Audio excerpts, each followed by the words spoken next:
And hello everybody, welcome to another Pokésaur mini episode.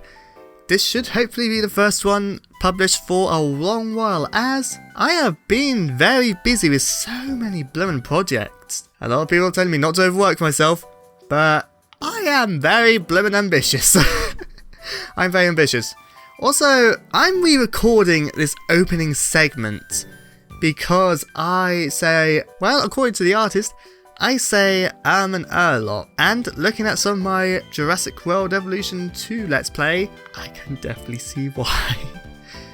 Anyway, I'm going to stop now because I know a lot of people want to see the video, so let's get on with it, shall we? Also, sorry for my chair being squeaky, even though you don't see it, but it's here. I'm sitting on the chair. So, in this video, we are covering the Kosmoceratops. Why the blooming heck have I got a scientific name in its pronunciation? Oh well, I know how to pronounce it anyway, at least to make it recognisable. When Kosmoceratops was first discovered in the... oh my gosh, I'm so sorry. The Kai-Powitz Formation of the Grand Staircase Escalante National Monument in 2006 and 2007. The paleontologists from the Museum of Natural History had to hike in harsh weather and terrain before commissioning a helicopter to carry the fossil back. Wow, that's quite a feat. It was worth it, as on its 2-meter-long skull, the Kosmosaur had 15 bizarre horns that were just used for display. I mean, it still looks cool. Because of this, it was named the Ornament Horned Face in 2010. Now, some of you might be wondering what I meant by a Kosmosaur. Well, basically, Kosmosaurs are a group of ceratopsians, like Triceratops and that have extreme neck frills or skull roofs and had plenty of ornamentation on them. The most infamous example is the Kosmosaurus.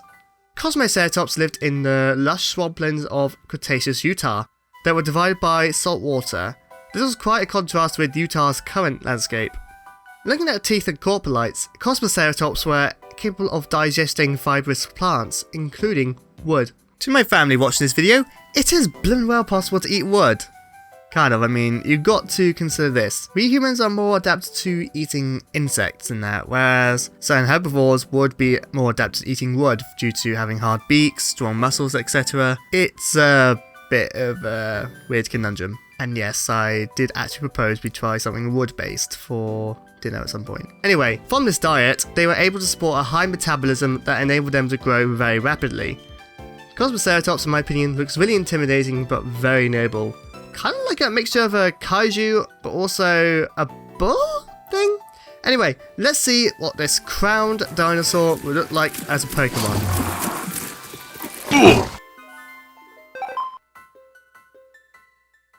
A very skittish monster for their size.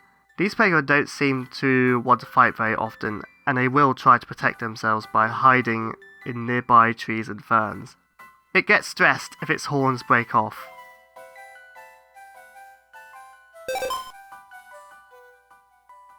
The wood making up its horns appeared to have been able to break off easily, allowing this hefty but gentle Pokemon to make a quick escape if it is ever caught in a fight.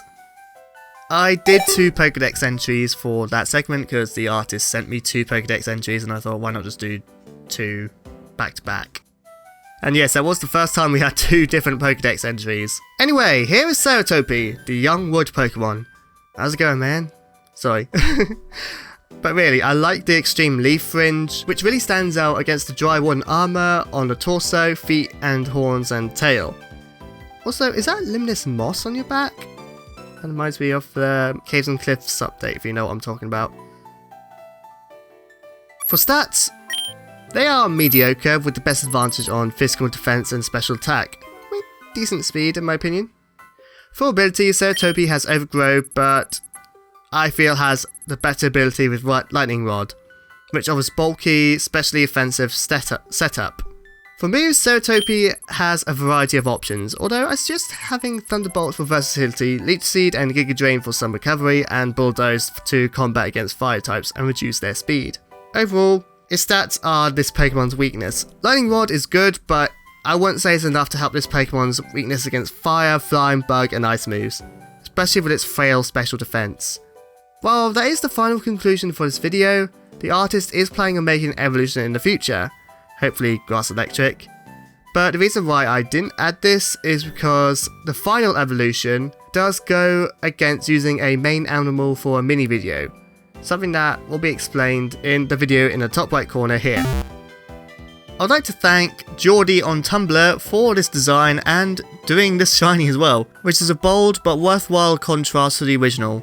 As I said, if you want to see Ceratopy's evolution, please check out Jordy's Tumblr, or maybe I can convince her to do a Pokésaur video if you guys want, featuring all 3 grass electric type Ceratopians. Ceratopsians. Not really going to say too much, just going to try and get multiple mini videos done and release them weekly. And hopefully this will be the first one coming out. Yeah, other than that, please check out my Patreon if you want to support the channel. Minimum cost is $1 or £1 when I checked out the thing on my site. If you want to follow me on other social sites, then please check out my social media. And of course, if you enjoyed this video, please don't forget to give it a thumbs up. And if you want to see more from me, you gotta check out my channel or subscribe to be fed future content. Oh, and of course, if you want to be notified for the videos I put up, then don't forget to click that bronze.